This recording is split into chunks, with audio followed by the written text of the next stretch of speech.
nggak apa-apa, natural aja. Iya, gimana Mbak ceritanya? Nah ini Mbak Wihel. Nah dia udah pakai produk MCI selama berapa tahun Mbak? 2 tahun lebih. 2 tahun. Nah kita mau denger nih sharingnya. Kemarin aku sih sebenarnya udah denger gitu ya dari Mbak Niken gitu ya. Ini belum apa-apa aku udah merinding nih dengernya gitu ya. Nah sekarang pengen denger langsung nih dari Mbak Wihel. Gimana Mbak? Boleh dong sharing-sharing? Hai, aku Wihel. Saya pengguna produk-produk dari MCA. Saya menggunakan kalung, gelang, Bioglass sama Biofortek. Jadi sekitar 2 tahun yang lalu lebih, mungkin kurang hampir 3 tahun yang lalu. Sebelum pandemi ya kita sebelum ketemu pandemi, ya. beberapa bulan sebelum pandemi. Betul. Ditelepon temen, ini kan temen sahabat zaman SMP. Dia nelpon saya, mungkin dia risih atau terganggu dengan status-status saya di FB, baik itu FB story maupun status beranda, karena rutin tiap bulan saya selalu bikin update status cek rumah sakit, entah itu untuk lab, entah itu konsul dokter gitu kan. Tapi kan saya nggak pernah cerita kalau itu saya sakit apa. Dia tanya, telepon saya, Wihel apa kabar, bla bla bla bla bla. Terus dirimu sakit apa saya, boleh sharing nggak? Terus aku cerita gitu, iya kan aku didiagnosa hipertiroid, tapi ini dalam proses masih observasi apakah akan mengarah ke cancer atau tidak gitu kan. Akhirnya dia cerita tentang suaminya yang juga baru saja sembuh dari sakitnya. Waktu itu kalau nggak salah dia cerita kena jantung dan serangan stroke. Ini kan sharing, dia menggunakan produk MCI. Singkat cerita, saya langsung cut, nggak dulu deh kan, mertua saya juga pernah pakai kok gitu, sorry ya, gue bilang gitu kan. Dan saat itu benar-benar saya ngerasa benda mati gitu, ngapain kita percaya, enggak gitu. Terus cerita sama suami, kata suami, udahlah nggak usah lah, udah fokus aja dulu ke medis, kata suami. Dan telepon lagi, Hel, coba aja dulu, dirimu nggak usah ini, coba aja dulu, aku kasih yang kecil dulu ya, Bioglass, dirimu coba minum, diajarin sama Niken cara minumnya gitu. Oh ya udah deh gitu, dikasih. Terus saya coba yang kecil minum sambil rutin, jadi saya tetap minum obat, tetap minum ini ya. Makin lama kok nggak tahu hati saya bukan kasihan sih, cuman lebih kepenasaran, coba deh. Terus nih kan nawarin, Hel kita ada arisan, mau ikut nggak? Oke kan ikut, tapi saya kalau beli cash belum ada, nggak apa-apa Hel, ikut arisan aja dulu. Dah nggak lama dia, Hel Ken aku yang rasakan jantungku sekarang seperti ini, gini-gini, oh pakai kalung aja kata Niken. Udah ikutin. Singkat cerita pandemi datang bulan Maret, semestinya saya akan konsul rutin seperti tahun-tahun sebelumnya. Tiba-tiba saya tidak bisa konsul karena benar-benar nggak berani ke rumah sakit tersebut, karena rumah sakit itu untuk darurat COVID gitu, wilayah Jakarta Selatan rumah sakitnya. Dan nggak cek lab, nggak minum obat hormon, nggak minum obat jantung. Jadi benar-benar saya nggak ada minum obat-obatan medis sama sekali, hanya menggunakan minum air rendaman Biomini ini saja, pure, ini nggak ada, benar-benar nggak ada. Ya. Aktivitas saya ada jualan kecil-kecilan, bisnis rumahan, home industry, kue gitu. Nah menjelang Ramadan itu alhamdulillah kemarin penjualan meningkat, dan nggak tahu kenapa kok badan ngerasa fit, nggak ada apa, nggak ada tremor, jantung nggak ada berdetak kencang, pokoknya kondisi oke gitu loh. Terus Juni saya kena COVID, akhirnya setelah itu kita vaksin, sudah selesai masa turun penyembuhan vaksin. Begitu vaksin otomatis harus konsul dong ke dokter endokrin saya.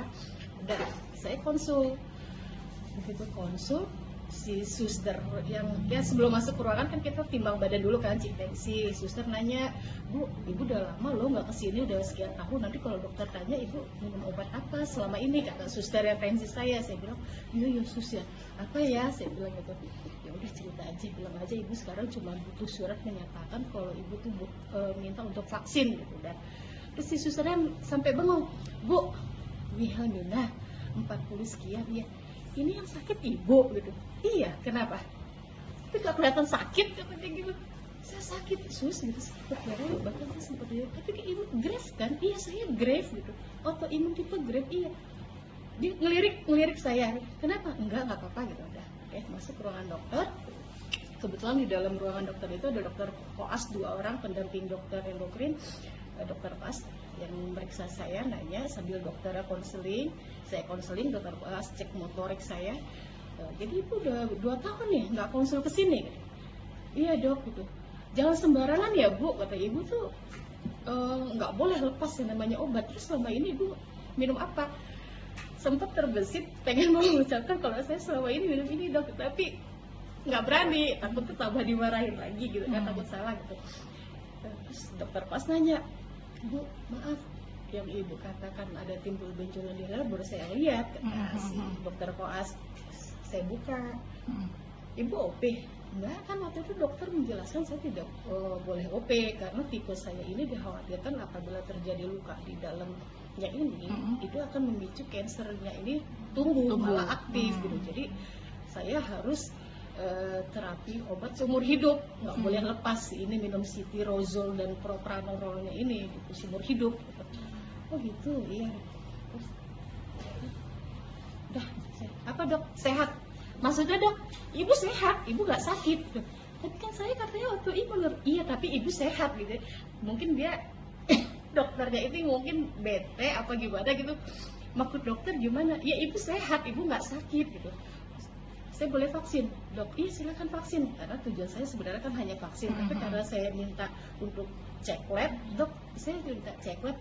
Nggak perlu, katanya ibu motoriknya aja bagus. Saya cek ibu bagus, mata ibu pun karena yang dikhawatirkan kemarin kan jatuh ke mata. Kalau saya Graves itu kan pengaruh juga nanti akan lari ke mata katanya. Tapi mata ibu bagus, nggak celong, nggak apa, ibu sehat gitu. Dah setengah mimpi, saya cerita sama suster, sus emang saya sehat? Ibu kelihatan sehat nggak kayak orang sakit gitu. Telepon teman saya cerita, kebetulan teman saya juga pengguna MCI tapi kita beda ini. Saya juga baru tahu kalau dia itu pengguna MCI. Terus saya telepon, iya Hel, mungkin karena lu minum itu rutin gini kata teman saya. Udah, ya udah deh. Akhirnya dia punya itu udah lu syukuran apa kak, kasih makan anak yatim atau apa gitu deh. Selesai itu saya telepon anak saya, terus saya nangis, serius mama? Iya kata dokter mama saya. Terus teman saya, anak saya jawab, iya sih mak, aku juga lihat mama sekarang segeran. Kata anak Iya saya. memang aku juga ngeliatnya beda dari segeran pertama gitu. ketemu. Terus saya telepon nih Ken, saya nangis, saya bilang, Ken, dokter nyatakan kalau aku tuh sehat, saya bilang gitu. Terus saya telepon mama, kebetulan mama saya kan tinggal di Riau, Pekanbaru. Kata mama, ya syukur banget kalau kamu sehat, gitu kan. Iya mah, gitu. Saya langsung cerita ke suami, ke anak-anak. Terus anak saya yang kecil juga ngomong, mama udah gak sakit-sakit lagi kan, mama udah gak perlu lagi kan ditusuk-tusuk lagi gitu, gak perlu kan mama dicek-cek lagi, kata anak saya gitu. Iya deh, mama sehat, alhamdulillah. Ya kita terus akhirnya anak saya laki-laki nomor 2 bilang, mah udah deh mama seriusin aja deh MCI-nya, kata anak saya. Kayaknya beneran deh itu mah gitu. Udah, terus mama nggak boleh jualan mas? Ya nggak apa-apa kalau mama mau terusin bisnis mama yang jualan rumahan mama terserah. Tapi kalau menurut aku mama seriusin aja MCI-nya, kata anak saya yang laki. Tapi mama butuh support dari papa, dari kamu. Iya pokoknya kita support mama, kata anak saya gitu. Bener nih, kamu nggak malu? Enggak, aku nggak malu. Merinding. Ya udah, jadi intinya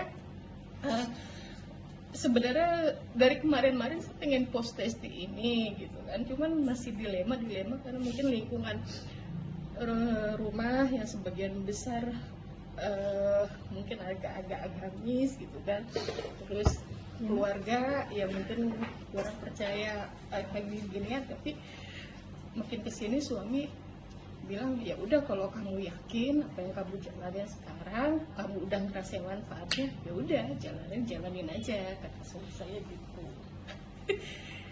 Ya kurang lebihnya mungkin seperti itu. Intinya selalu ada jalan untuk orang yang ingin berusaha pasti Allah bukain jalan, entah itu dari manapun gitu. Mungkin kalau saya pada saat itu nggak ada teguran, ya mungkin ini dinamakan mungkin qadarullah ya, takdir Allah. Di hati kecil saya sebenarnya tadi nggak mau, cuma tiba-tiba kayak ada yang bisikin saya, udahlah coba aja lah, hal itu kan Niken, lu tahu Niken gitu. Niken itu sama seperti saya, tidak pernah yang ikut semacam ini gitu, jaringan-jaringan seperti ini. Saya benar-benar, dan saya tahu Niken gitu, orangnya tuh dia kalau dia ngerasa emang dia nggak cocok atau apa, nggak akan dia ambil ini gitu. Makanya saya pikir ya udahlah gitu.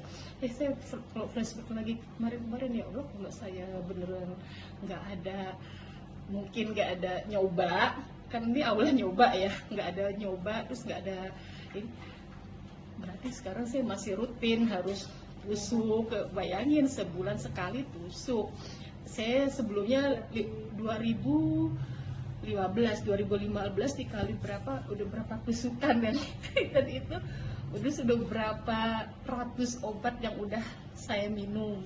Dan iya, satu lagi, emosi karena saya autoimun agak sensitif. Jadi kalau ada sesuatu yang nyentil perasaan saya tuh, emosi saya tuh benar-benar gitu. Kalau sekarang saya lebih bisa memanage gitu, ya, bisa emosi mengontrol gitu. Karena pasti sih ya, kalau udah apa ya, bahasa kasarnya tuh divonis penyakit gitu ya, agak sesuatu sensitif. itu udah langsung aduh negatif deh pokoknya, pikirannya itu udah pasti apa, negatif. Di ini sedikit juga pasti bawahnya pasti sensi juga gitu kan. Ya, jadi intinya bismillah, mudah-mudahan dengan seperti ini Allah bukain saya jalan. Maka artinya gini, saya yakin gini seperti yang kemarin saya dapat dari Niken juga, Hel, coba deh bukain deh hati orang-orang itu yang bilang udah lu medis aja, dokter kan dipercaya bla bla bla gitu. Oh iya, maaf banget, saya bukan yang nyindir pekerja medis gitu, baik itu dari farmasi maupun pelaku medisnya. Kita percaya dengan obat. Ini juga kan sebagian dari ikhtiar. Obat itu juga kan diproduksi oleh manusia, ya kan, menggunakan mesin juga, pabrik juga. Terus kita suges, jadi obat ini mengandung kandungan bla bla bla bla bla, terus kita sembuh. Itu kan bagian dari suges juga sebenarnya kan. Nah, ini juga kan saya belum tahu komposisinya lebih akurat, tapi saya tahu beberapa googling YouTube itu kok dipikir-pikir sih sama aja gitu dengan kita berobat ke dokter, habis sekian beli obat rutin berlaku seumur hidup. Oke, itu mungkin pilihan orang, tapi kalau pilihan saya saat ini bismillah, saya coba ini dulu gitu, karena saya udah rasakan ini manfaatnya. Saya sudah merasakan untuk diri saya, suami saya, anak-anak saya, dan ibu saya sekarang yang sedang saya beri juga. Alhamdulillah. Kalau boleh tahu, kemarin sebelum ikhtiar pakai MCI, berapa Mbak Wihel keluar biaya berobat setiap bulan untuk ke kontrol, untuk tusuk jarum, untuk beli obat-obatnya? Bisa keluar berapa tuh kira-kira sebulan? Berapa? Saya kan nggak pernah tanya. Cuma waktu itu sempat saya tanya suami, ada satu jenis lab yang pada saat hari itu tidak bisa dilaksanakan di rumah sakit itu, akhirnya harus dilempar keluar. Saya iseng dulu telepon ke salah satu lab terbesar lah ya, yang logonya kuning hitam. Ya telepon, untuk jenis ini mungkin kalau pihak medis ngerti, kalau untuk dsDNA, ANA itu untuk cancer ya, jadi itu berapa? Sekian juta Bu, itu hanya satu jenis gitu. Nah kalau FT4, PSHS itu mungkin sekitar 800 sekian, itu satu bulan, itu untuk lab aja. Kalau untuk endokrin kan ngerti ya, kalau spesialis sekarang berapa, apalagi dia udah subspesialis. Intinya kurang lebih jut lah ya, setiap bulan. Kebayang ya, tiap bulan. Belum kalau kita nunggu obat pasti kita lapar makan. Nah, ya. Nah, terus bismillah waktu ikhtiar dengan MCI, satu paket 3 juta, tapi dalam 2 tahun alhamdulillah sudah menghemat berapa puluh juta ya Mbak ya. Masya Allah, benar. Itu kadang orang nggak sadari gitu loh, ya kan, tidak sadari bahwa dengan sekali beli itu menghematnya tuh luar biasa dan bisa dipakai satu keluarga. Dan yang paling bikin bahagia pastinya adalah alhamdulillah dengan ikhtiar ya Allah sudah meringankan sakitnya, dokter sudah menyatakan sembuh. Itu udah sesuatu yang mungkin tidak bisa dibayar dengan apapun ya gitu ya. Intinya alhamdulillah ikut bahagia karena nyaksiin juga waktu pertama ketemu gitu ya gimana kondisinya Mbak Wihel gitu ya, terus cerita terus gosong gitu loh, kayak gosong gitu obat ya. Nah terus cekung nggak seger. Makanya tadi ini ketemu lagi setelah pandemi 2 tahun, luar biasa perubahannya. Jadi terharu sampai merinding disco juga nih. Beneran serius, ya Allah senang banget. Ya mudah-mudahan cerita Mbak Wihel ini bisa menginspirasi banyak orang. Tujuannya di sini kita bukan murni jualan ya, tapi kita lebih kepada mau sharing nih sama orang lain, kita mau bantu orang lain itu juga sehat seperti kita, bisa hemat puluhan juta. Yang paling penting adalah bisa sehat sih, itu yang mungkin. Dan ini teman-teman saya belum ada yang tahu kalau saya sudah sehat. Belum, saya sengaja saya pengen buat sesuatu yang spesial. Artinya gini, lu tuh sehat apa sih gitu. Saya ingin ngasih tahu, masih nunggu momen yang tepat untuk launch ini ke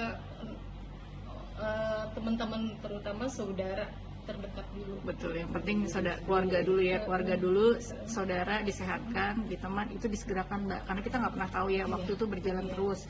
Siapa tahu memang ada yang punya kebutuhan juga untuk mau sehat gitu. Jadi kalau saran aku jangan nunggu momentum, udah habis pulang dari sini ceritakan pada dunia gitu. Saya sembuh alhamdulillah gitu ya. Tapi kita ingat lagi, kita sembuh semua karena Allah gitu ya. Semua karena Allah, hanya melalui jalannya, perantaranya saja. Tetap kita harus berdoa sama Allah, minta kesembuhan ya dari Allah gitu. Terima kasih Mbak Wihel sharingnya, sehat-sehat selalu, bahagia. Terima kasih.